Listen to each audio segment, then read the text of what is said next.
আসসালামু আলাইকুম রহমতুল্লাহ বারাকাত। আমার প্রাণের বন্ধুরা, আজকে আমাদের এজেন্সির লোক ভিসা পেয়েছে। তারা দেশের উদ্দেশ্যে নেপাল ত্যাগ করতেছে হোটেল থেকে।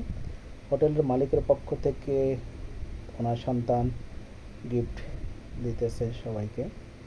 খুবই ভালো লাগলো তাদের ব্যবহারে। আমরা বাংলাদেশ থেকে অনেক আশা ভরসা করে নেপালে আসি, বিএফএসে ফাইল জমা করি। 95 দিনে ভাইয়েরা ভিসা পেয়েছে। আমরা পাশাপাশি দুইটা হোটেল থেকে আমাদের 3জন ভাই চলে যাচ্ছে ভিসা নিয়ে হাসি মুখে। 95 দিন ভিসা পেয়েছে। অনেক স্বপ্ন, অনেক আশা ভরসা নিয়ে ইনশাআল্লাহ কিছুদিনের মধ্যে বাংলাদেশ থেকে ক্রোয়েশিয়ার উদ্দেশ্যে রওনা দিবে। আমার ভিডিওগুলো যদি আপনাদের ভালো লাগে, সাবস্ক্রাইব করবেন, আমার পাশে থাকবেন।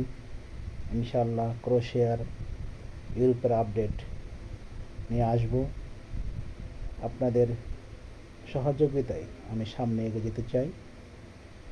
ইনশাআল্লাহ যারা ক্রোয়েশিয়া ফাইল জমা করতে চান যোগাযোগ করতে পারেন। আমার এজেন্সি যিনি লোক পাঠায় অত্যন্ত ভালো মানুষ। ইনশাআল্লাহ চেষ্টা করব আপনাদেরকে সহযোগিতা করার জন্য। এই সপ্তাহে আমাদের প্রায় 10 জন ভিসা পেয়েছে। ইনশাআল্লাহ সবাই ভালো থাকবেন। আল্লাহ হাফেজ।